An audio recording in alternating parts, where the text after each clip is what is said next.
Yo, what's up, guys? Welcome back to episode 2 of the career climb. This is about diamond or emerald, and this was probably like 90% win rate at this point, and I'm be going over this game, explaining my thought process and my pathing, and try to teach you as much as possible. So, I'm starting red this game. Most of the time I'm pathing top, like at least 80% of the time I'm pathing top on Evelynn, because most of the time there's melee matchups up there, which are the most volatile, but I'm not trying to say bot lane matchups aren't volatile, but it's the volatile matchups that I can impact the most. Melee matchups, or like melee champs, are the best for your champion because they're gonna overextend the most. And whenever they go to CS, past halfway point pretty much, just roughly, they're always gonna be overextended to the point where you can just walk behind them and get a free kill. Especially if they don't walk or something like, they don't ward or something like that. So that's my thought process. It got me pretty well in the few days I got to play on Korea. Um, I think that if you're playing a different champion, it can impact ranged champions, like you have gap closes or better like sort of CC, then pathing bot can be a lot better. But that's why I do this game, and I'm just taking a full clear. Nothing, nothing, nothing special generally. Keeping it simple, very replicable for you guys. I was looking for some sort of top dive, knowing this top matchup would be volatile, but I decided I didn't want to skip camps because it wasn't that high percentage, and the idea was to play on the next wave that comes out of base right now.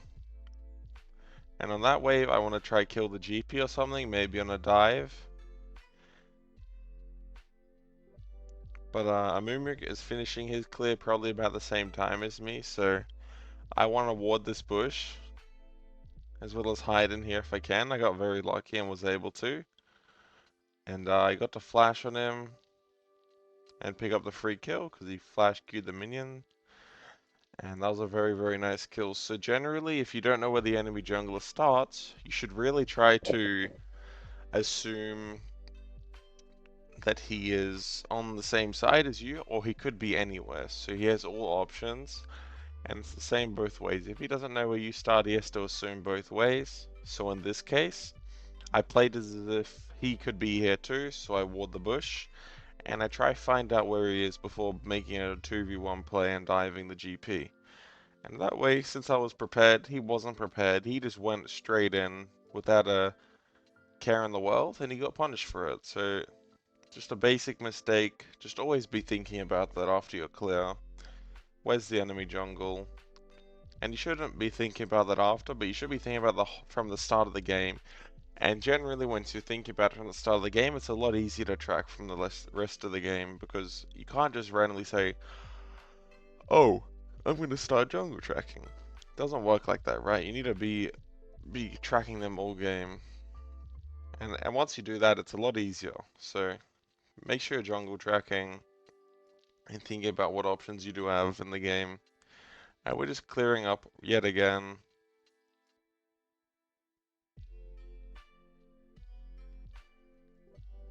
Just trying to get a level 6. Pathing up's very good again, just because, again, you have those grubs at 6 minutes, which usually align roughly with your second full clear. Your second full clear is usually about 5:30, and on the 5:30 timer, there's another very important timer in League of Legends, which is the next Kenna wave. And this Kenna wave gives solo laners like TF, Azir, Set, and GP level 6. But in this case, TF didn't miss a single CS, so here he was able to get 6 a lot faster.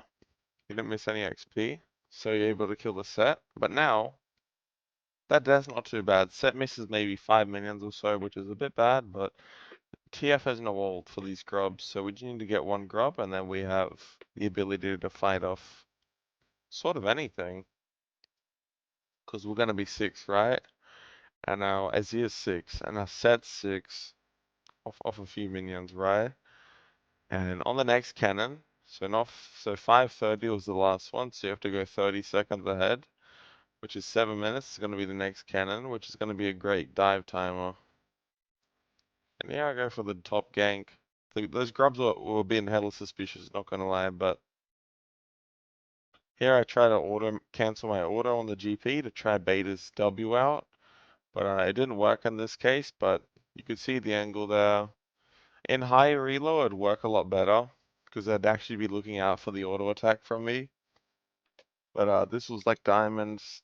They're pretty good here in this elo, but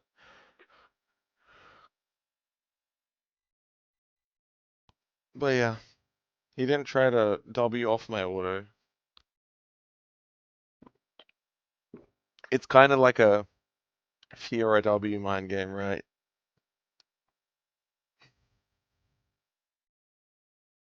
So yeah, I'm just getting my crab and basing. Getting my Aether Wisp Dark Seal by. That's my favorite combo after Sork Shoes because you get so much move speed with the boots move speed and the percentage, and then you get Dark Seal, so you're getting free kills from the move speed, and then you're getting stacks like crazy. But here I saw some volatility in the top lane that I felt like I could impact due to him just being a melee champ. This is the thing with melee champs. He's just walking up so fine, like he just can't survive, right? So I got that little chunk off, and then the wave's gonna push in. I believe I dive him here, or I can just walk straight back in. It's just as simple as this sometimes. So you got to space the barrel a bit, and then auto E, and then we take the base, just like that, guys. We get the free kill. But a lot of the time, kills are just that easy to get, and then we get. I think we buy. Yeah, we spend our gold really well here. Now we need to get our ult back up. So while we wait for that, we're gonna farm our camps, and then we're ready to fight again. Keep in mind, TF ult's coming up soon, and Amumu is actually quite strong. So the way I view Amumu as a champion, he's very underpicked. He's quite OP actually. He was picked at PCS a few times and looked very strong every time. But I will say he's a very early game orientated champion because in the early game his stats are way too high compared to everyone's HP levels. So he's able to actually one-shot a lot of people and carry fights. But as you progress later into the game, his damage really sort of falls off, so you have to worry about him a lot less. So in the early game, if he has ult, you need to just watch out for those fights that you take with him, because he's actually going to be quite powerful. So other than that, if he has no ult, you don't really care about him. I'm pretty sure you'd win a fight against him if you're even or ahead if he has no ult. 1v1 if he has ult, it can still go a bit rough, but yeah, I'm just abusing Bard ult. Bard ult's like the most underrated thing. If the enemy has a mobile champions like Karma and Zaya, just ping your Bard to ult the guy. Ult them because he can hit his ult pretty much most of the time if they're immobile. So just abuse that, especially mid game. That's also very strong to do with Bards on your team.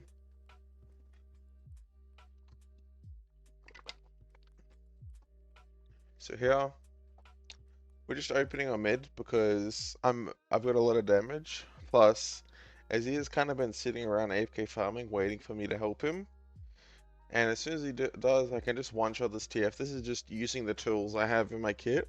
So in the last episode, you saw I just went mid without my ult because I had Malphite ult. That was the tool I was using. Here, I was using a zero ult. That's my tool. I always need a tool if I'm going to go for a play to replace my ult. But in the previous gank, I had Bard ult was my tool, but I also had my ult. So just think about what tools you have to use to make your plays work. Whether it's ultimate abilities, people with flash, or someone just really fed and has damage. Yeah, I missed my pink on the bush. That's embarrassing. We just pick up the kill and take the base. Oh, we're recalling on a diamond player. Oh, the ego's kind of crazy. Oops. But we are just sitting around waiting for our grubs. 6 grubs is no joke.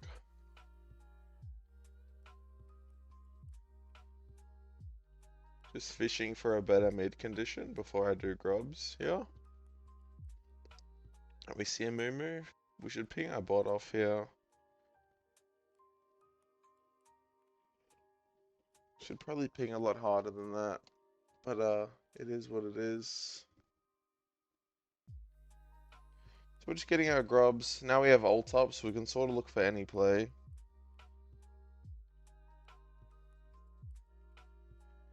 And once we have 6 grubs, you only have a small window because 6 grubs usually about 11, 12, 13 minutes. And this is your timer to play off whatever cannon wave you can play on to try gank a lane, kill them, and break open that turret, abusing those grubs.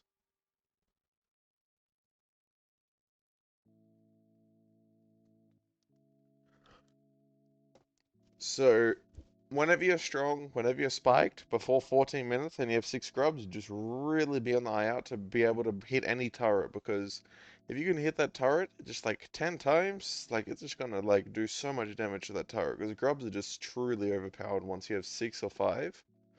Even 4 is really good. Just once you can start spawning those little grubbies in, you're unleashed. Here we go into the bot lane. We lost our bot turret, but we have ult, and this is the trick you use to get onto ranged champions. You need to play through the bushes, but I also know Amumu was going to possibly come due to the fact that they actually took... oh, that was so nice, actually. Wow. But they just took the dragon, right, guys? So there's a very high chance that they're going to opt into this bot play, and we just go ahead and counter that. Even if there was a 3v2 and there was no Amumu, I was still going to take the double kill there because Bard's ult was coming up.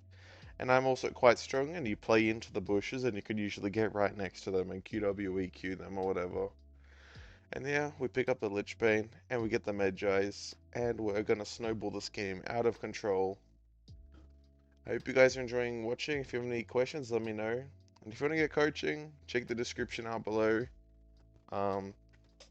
Nice little program going on, but otherwise I won't pester you guys too much about that. And if you are serious about improving, and we go into the top lane here, just trying to fish out for any sort of Medjay stacks that we can get. I'm so prone to the Fed where using my ult for plays is only to make the play safe so I can't die, so I'm not needing it for any sort of fighting, but just to live if I need to escape some sort of suspicious situation. And I see a free kill in the mid lane, and I pick up that just to snowball my Medjay stacks.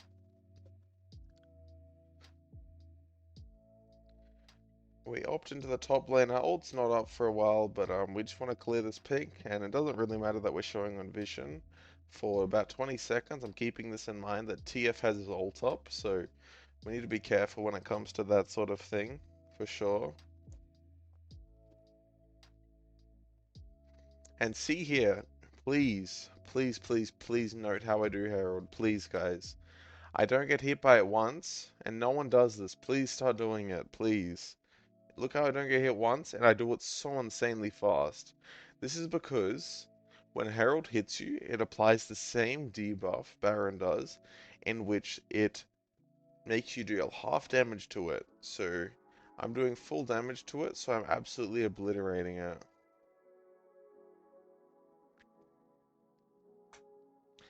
And then we pick up a nice kill as well as the turret. So we're getting so much gold on ourselves. We're just trying to stay on map till we have our verdant barrier. They have an AP mid jungle as well as a very high use for magic resist. So verdant barrier slash Banshees is very of use this game, and we pick up the kill on the Amumu, securing that 25 Medjay stacks, and then we go ahead and just take the base shortly, I believe, because not really much we're going to farm our camps for. Actually, we might full clear here, so what full clearing here does is we do something while our ult's on cooldown for 70 seconds, and then we're also on map in time because we farm so fast because we have so much AP from the Lich Bane and Medjay stacks that we're on map with as much gold as possible in XP while having all of our camps down, so we're able to look for anything we want to.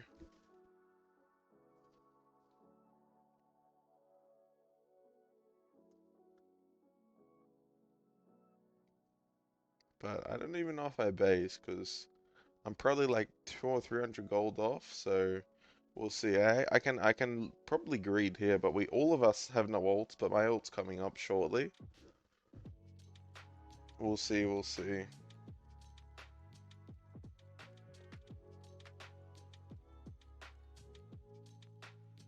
Yeah, I just greed here, even though I have a lot of money, I'm still so strong.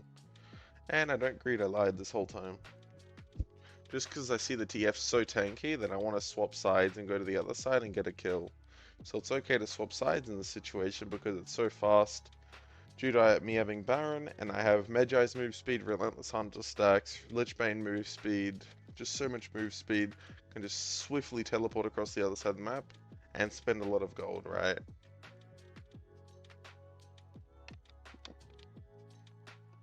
Keep in mind what the enemy has. They have a TF. TF pretty much counters my champ until I have Verdant Barrier, then it gets a lot easier to deal with him because he can't just reveal my whole location.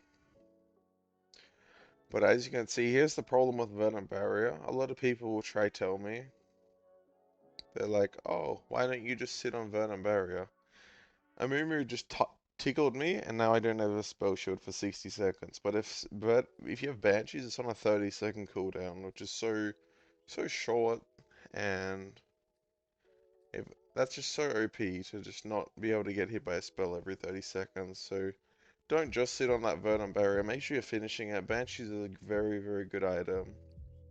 And here I'm just clearing out wards. I don't really care about the dragon, but my team's so happy to like waste so much resources just for the dragon that we could have sieged tier 2s. Dragon's never that important because you can always end the game sooner if you just never do dragons and solo queue. Because you can just get more golden XP on yourself, on Evelynn specifically, and different champions. Of course, dragons can be more of a common play. Here I'm just doing a summoner spell check on my team to see who's strong. See if we have TPs and things like that. It's important to check. Do we have ults? Do we have summoners, like in mid game or late game? Like these things can be the differences a lot of the time. Yeah, I'm just farming, waiting for my ult to come back up. Then Amumu sort of shows on the midway for no reason. I'm not going to show you because I can't actually kill them. They've got too much shielding, move speed, roots, and Zyrolt as well. I'm just fogging, waiting for the right time to kill people. I just want to hover under pressure so we can siege the turret with our Baron.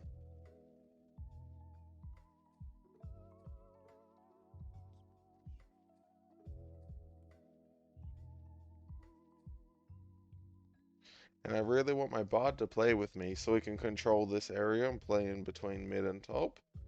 In hindsight though, probably was a better choice to play between mid and bot because there's tier 2s there and not tier 2s here, but this is still fine because I probably thought this was the easiest kill, which is also a fine principle to go by. If both sides are an easy kill, I'm sure I would go mid bot here, due to the turrets being more accessible and more important. We're kind of getting glided on by the Xayah here, but it's okay because we get the mid tier 2. And we have full top side control. We had Xayah's ult here. Ezreal has no mana.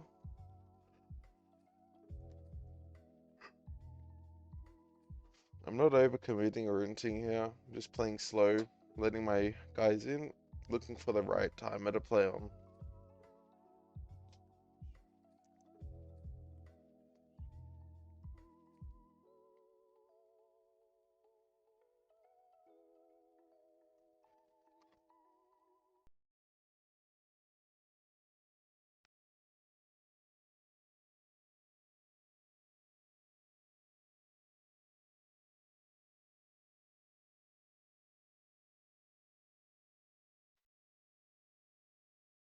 And we pick up a very nice team fight here, dodging important spells and doing as much damage as possible. And we got so much key abilities out there, plus we have a tank and we have very good damage to Baron that I just go for this because their whole team's chunked, so it's a very simple Baron to do. We do it fast as well as they can't contest it. They have to base if they want to contest it. And in those 30 seconds it takes to base and run it, we can do the Baron in time. And it's all off vision, so it's a very easy setup and kill. Because there's not much setup we have to do, right? We can just do it. And we go ahead and take the base here. And then we're trying to get towards our void stuff, I guess. Not sure what I'm building here, but we have our Baron now, guys. So the next sort of goal is to break open that bot tier 2 and then try to push for the tier 3s and open those inhibs up and then play inside their base. But you're not very good when you're playing in their base with this champion. So you kind of want to make them show on the side lanes and then kill them that way. So that's your sort of goal in your mind. How can I make them show on side lane? And then how can I kill them? I see this far too often in people like Coach guys. It's like, oh, the enemy just ARAMs and I can't do anything. But you need to make them show on side. Figure out how to do that. Watch my game, see how I do it. And that's how you're gonna beat those. They just ARAM. Like, it's not the problem. You have to You have to figure out how to beat it, and this is just, you need to make them show on site, and then you just deal with them like things like this. Just gank them with your support, or you can do it yourself. Just make them show, and then they crumble, guys. And then we have Baron, and we're sieging 3 lanes, and the game's exploding right now. W the Amumu as he's about to go in, and as Amumu Q's about to hit us, we time our ult for that. And we just carry the game here, and we're gonna end here, guys. I hope you guys learned something. Subscribe and like the video, helps me out a lot. And let me know if you want any change to videos. I'm probably gonna upgrade my mic soon because I think my mic's pretty bad, so I apologize for that. But looks like we're gonna end the game here.